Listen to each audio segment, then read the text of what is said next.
اعوذ باللہ من الشیطان الرجیم، بسم اللہ الرحمن الرحیم۔ انجینئر اویس درانی، آج کا جو قرآنی ٹاپک ہے وہ جو ہے بہت انتہائی اہم ہے، کیونکہ ظالم کا حساب فوراً کیوں نہیں ہو جاتا، اور اس سے جو ہے تو ظلم بڑھتا رہتا ہے اور ظالم دلیر ہوتا جاتا ہے اور لوگوں کا ایمان بھی کمزور ہوتا ہے۔ یہ چیز ہے جو ہے دنیا میں مستبد اور ظالم قوتیں اور بالادست افراد جو ہیں اس قدر ظلم کرتے ہیں کہ کمزور اور مفلوج کچھ نہیں کر سکتا۔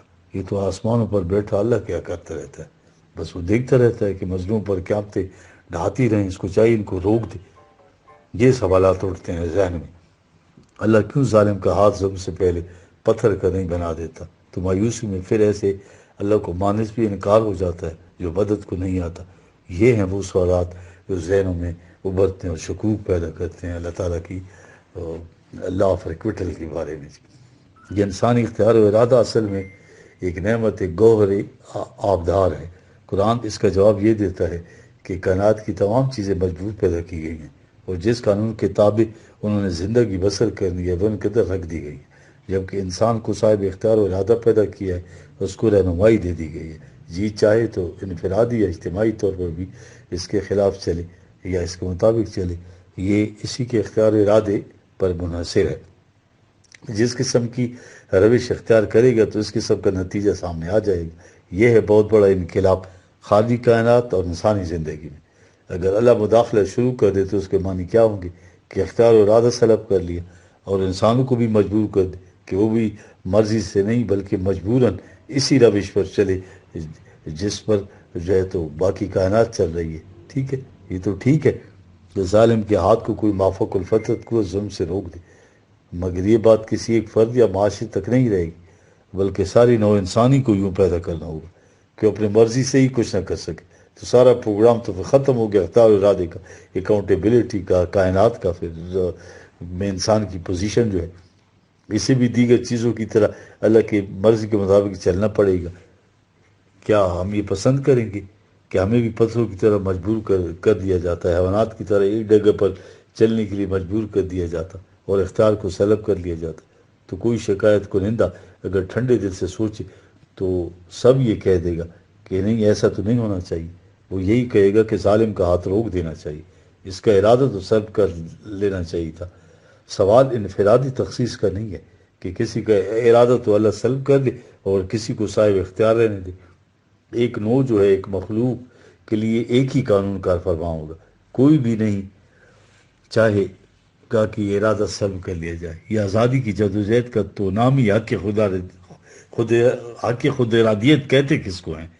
یعنی کسی کے ارادے پر پابندی عائد کرنا ہی تو غلامی کہلاتا ہے۔ انسان کی ساری تاریخ یہ ہے کہ اپنے ارادے پر کسی قسم کی پابندی گوارا نہیں کرتا۔ اس کے لیے لمبی لمبی جنگیں ہوتی ہیں، لوگ جان تک دے دیتے ہیں۔ حق خود ارادیت کہ میرے اختیار و ارادے پر کوئی پابندی نہ لگائے۔ اگر کسی انسان کو کہہ دیا جائے کہ اب 2 گھنٹوں کے لیے کمرے سے باہر نہیں جا سکتے تو انسان خارج سے یہ دباؤ برداشت نہیں کر سکتا۔ چھوٹے بچے کو ذرا روک کر دکھائیں، انہیں بھی سرکشی کے جذبات پیدا ہو جاتے ہیں۔ آزادی کا سلب کرنا تو کوئی بھی پسند نہیں کرتا۔ خارجی کائنات کی مانند جو ہے انسان کو مجبور پیدا کرنا اللہ کی مشیت میں ہی نہیں تھا۔ جب باہر کی کائنات جو اس قدر اطمینان سے تعمیری نتائج کے لیے سرگرم عمل ہے تو ذہن میں یہ بات آتی ہے کہ نوع انسانی کے لیے شکل اختیار کیوں نہیں کی گئی؟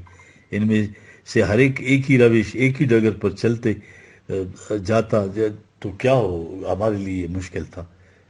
اب 4/133 اللہ تعالیٰ کیا فرما رہے ہیں قرآن میں؟ ان یشاء یذہبکم ایھا الناس ویاتی بے آخرین وکان اللہ علی ذالک قدیر۔ ٹھیک ہے، یہ اگر مشیت میں ہوتا ہماری تو انسان کی تخلیق بھی باقی چیزوں کی طرح کر دیتے اور اس کو ہم صاحب اختیار و ارادہ ہی نہ پیدا کرتے، تو ہمارے لیے کوئی مشکل تو نہیں ہے کہ اس قسم کی نوع کو مٹا کر دوسری قسم کی نوع کو پیدا کر دیا جائے، مگر یہ ہماری مشیت میں نہیں تھا۔ وہ صرف عالم امر میں جو چاہتا ہے یفعل ما یشاء 3/40 کسی کو اس میں دخل نہیں دینے دیتا، مگر انسانوں کی دنیا میں عالم خلق میں اعملوا ما شئتم 41/40 یا انسان کی مشیت چلتی ہے، جو مرضی ہے کرو، وہاں تم دخل نہیں دے سکتے یا ہم دخل نہیں دیں گے. دیکھ رہے ہیں آپ, اگرچہ دے سکتے ہیں. وَكَانَ اللَّهُ عَلَىٰ ذَٰلِكَ قَدِيرًا 4/133 قدیرہ یعنی مسلسل قدرت رکھتے ہیں, آج بھی ہے. خارجی کائنات کے پیمانے یہ ہیں کہ وہاں اختیار و ارادہ نہیں دیا, ٹھیک ہے جی, جبکہ تمہارے سامنے, انسان کے سامنے دونوں امکانات, ہدینا و نجدین, دونوں امکانات ہیں, جو چاہے اختیار کر لو. یہ پیمانے ہم جب چاہیں مقرر کر سکتے ہیں. وہ قادر مطلق ہے مگر مجبور نہیں ہے. اس نے اپنے اوپر خود پابندی عائد کر دی کہ عالم خلق میں وہ بھی ان قوانین میں مداخلت نہیں کرے گا. یہ اس کی مشیت نے طے کر دیا عالم امر میں. اس لیے تمہاری مرضی انسان کی مرضی کے مطابق نہ تو کسی کا ارادہ سلب کرتا ہے نہ دخیل ہوتا ہے, ٹھیک ہے. اب اس آیت میں فوراً ارادے کی بات آ گئی. دیکھ رہے ہیں جی, بلکانہ یرید و ثواب الدنیا فعند اللہ ثواب الدنیا والآخرہ وکان اللہ سمیعا بصیرا, ٹھیک ہے جی. یہ 4/134. تم تو قریبی مفاد کی طرف کے لیے ہو نا. آؤ تم ایسا نظام دے کہ یہ پیش پا مفاد بھی حاصل ہو جائے اور مستقبل کا بھی. اب کون سی چیز اچھی ہے؟ کانا یریدو, اب اس میں اشیاء کائنات کے لیے آخرت نہیں ہے, وہ تو مجبور ہیں ان کے لیے صرف مفاد عاجلہ ہے, یا کوئی تمہارا اختیار ہو رہا ہے جو تم سلب کروانا نہیں چاہتے. تو معاشرہ اس پروگرام کے تحت تشکیل دو تاکہ سلب و نہب جو ہے نا ختم ہو جائے. یہ وہ چیز ہے جی. اس لیے تو کہا گیا نا جی کہ اپنا بات یہ ہے کہ یہ مہلت کا وقفہ جو ہے نا یہ انسان کو مخالطے میں ڈال دیتا ہے, چونکہ فوراً گرفت ہوتی نہیں کسی جرم کی. اس لیے انسان مخالطے میں رہتا ہے کہ کہاں کا مقافات عمل اور کہاں کا قانون. وہ تو مزید سرکشیاں کرنے لگتا ہے. جس طرح بیج بونے کے بعد پھل کے پکنے تک ایک اجل یعنی مہلت ہے, وہ اس مقررہ وقت سے پہلے نہیں ہو سکتا. وہ غیر محسوس ہوتا ہے. ذرا بچے کو دیکھ رہے ہیں بادر میں, اس کا ایک پیریڈ ہے اپنا 8-9 مہینے کہ آہستہ آہستہ اسٹیپ بائی اسٹیپ, تو تب جا کے وہ جو ہے قطرہ آپ سے وہ بچہ بن جاتا ہے. مگر بیج آہستہ آہستہ درجہ بدرجہ نشو ماں پاتا ہے اور انجام تک پہنچتا ہے. اصل میں تبھی قوانین کی خلاف ورزی کا نتیجہ تو فوراً سامنے آ جاتا ہے. آگ میں انگلی ڈالو فوراً جلا دی تو انسان محتاط رہتا ہے. مگر اقدار کی خلاف ورزی کا نتیجہ برآمد ہونے کا ایک الگ قانون ہے. اس کے لیے مہلت کا وقفہ درکار ہوتا ہے. فوراً اگر کسی مجرم کی گردن دبوئی دی جائے پھر یہ تو اختیار و ارادے سے محروم کرنے والی بات ہوگی جو اللہ کی مشیت میں نہیں ہے. اس سے تو خود ان سرکش قوتوں سے وعدہ کیا ہوا ہے کہ ہاں تم جی چاہو کر لو, مگر جو کرو گے اس کا نتیجہ ضرور ملے گا. یہ مہلت کا وقفہ اور ساتھ سریع حساب بھی تو اس سے مغالطہ ہو جاتا ہے. اصل میں حساب کتاب تو ساتھ ساتھ بینک اکاؤنٹ کی طرح کریڈٹ میں سے ڈیبٹ ہوتا رہتا ہے. جبکہ سارا کریڈٹ ختم ہو جائے تو پھر بیلنس شیٹ سامنے آ جاتی ہے. یا یوں سمجھیں کہ تخلیقی پڑھنے کا وزن جب تعمیری پڑھنے کے مقابلے میں زیادہ ہو جائے تو نتیجہ فوراً سامنے آ جاتا ہے. دیکھیں, وَأَنفِقُوا مَا رَزَقْنَاكُم مِّن قَبْلِ أَن يَأْتِيَ أَحَدَكُمُ الْمَوْتُ فَيَقُولُ رَبِّي لَوْلَا أَخَّرْتَنِي إِلَىٰ أَجَلٍ قَرِيبٍ فَأَصَدَّقَ وَأَكُن مِّنَ الصَّالِحِينَ. ٹھیک ہے, فَأَصَدَّقَ وَأَكُن مِّن الصَّالِحِينَ وَلَن يُؤَخِّرَ اللَّهُ نَفْسًا إِذَا جَاءَ أَجَلُهَا وَاللَّهُ خَبِيرٌ بِمَا تَعْمَلُونَ. ٹھیک ہے, یہ 63 سورہ ہے اور اس کی 2 آیتیں ہیں, 10-11. اگر نتیجہ سامنے نہ آئے تو زندگی تو جوئے رواں ہے, آگے جا کر سامنے آ جائے گا. یہی تو ہر ایک کی قیامت ہوتی ہے. جو مر گیا قیامت شروع. کہا مہلت کا وقفہ گزرنے کے بعد تو توبہ مقبول نہیں ہوتی اور نہ مہلت میں تاخیر ہوتی ہے, کیونکہ موت کا پتہ نہیں کب آئے. اس لیے ان اقدار کو اپنا لینا چاہیے. یہ گزارش ہے جی. اب انسان جو ہے وہ مقافات عمل سے یہ ظالم انکار کرتے ہیں, مانتے نہیں. ٹھیک ہے, تو یہ قرآن 75/3 میں بتا رہا ہے ہمیں یا سب الانسان نجمہ اظامہ, کیا اس کا یہ گمان ہے کہ جس بنیاد پر زندگی کی عمارت اٹھتی ہے اظامہ و بنیاد, ہاں جی, تو وہ منتشر ہو جاتی ہے. اسے دوبارہ مجتمع نہیں کیا جا سکتا. کچھ تو باقی ہے, چلو راکھ ہی صحیح, جو عدم سے وجود میں لا سکتا تو کیا وہ اس سے کچھ نہیں بن سکتا جو آلریڈی موجود ہو. اظام جو ہے عین اور زوئی اور میم جو ہے اس کا بروٹ ہے جی, مضبوط اور سخت ہے جس پر کوئی عمارت اٹھے. بنیاد کا پتھر, زمیندار کے حل کے نیچے سخت لکڑی جو ہمارے پاس موجود ہے, اسی بنا پر کیا نئی عمارت تعمیر نہیں ہو سکتی. یہ ہے دلیل. بل قادرین علی نسبیہ بنانا 75/4 بنان یعنی انگلیاں، مگر مجازی طور پر ہر وہ چیز جیسے گرفت ہو سکے، یعنی وہ قوت جن سے وہ عمل کو قابو میں لاتا. ہم اس پر قادر ہیں کہ تمام قوا کو درست اور مکمل کر دیں جن سے اسی دوسری چیزوں پر تصرف ہوتا ہے. ٹھیک ہے جی، انسانی ذات پر نتائج کے نقش ہو جاتا ہے.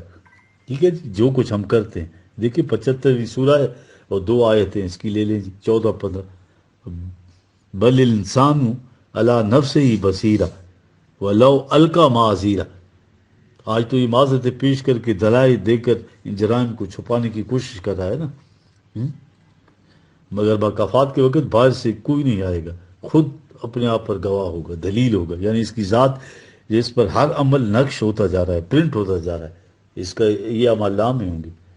تو کہا جائے گا لا تحرک بہ لسانک لتعجل بہ ان علینا جمعہ و قرآنہ فاذا قرآنہ فتبع قرآنہ ثم ان علینا بیانہ کلا بل تحبون العاجلہ. یہ 75/16-20.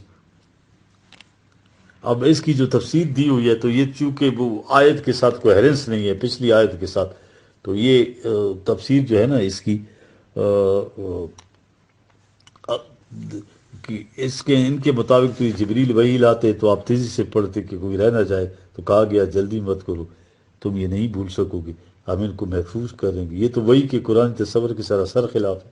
جبریل کا اس طرح سے پڑھنا، رسول اللہ صلی اللہ علیہ وسلم کا سن کر بار بار دہرانا، یہ تو قرآنی جو تصور ہے وحی کا اس کے قطعی خلاف ہے. جبریل تو وحی کو نبی کے قلب پر نازل کرتے تھے اور ان کا یہ سارا معنی قرآن کے تصور کے خلاف ہے. دوسری چیز یہ ہے کہ ان میں اور پچھلی آیات پہ کوئی ربط نہیں رہتا.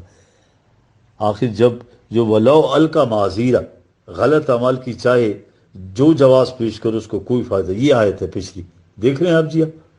اور اس کے بعد یہ 16 سے لے کے 20 تک آیت ہے. ان 4 آیتوں کے بعد یہ ہے کلا بل تحبون عاجلہ، کیونکہ ان کو صرف اس دنیا کا مفاد اس غلط روش پر چلا آ رہا ہے. گویا وہی ایک مضمون چلا آ رہا ہے نا، تسلسل ہے، کوہرنس ہے قرآن میں نا جی.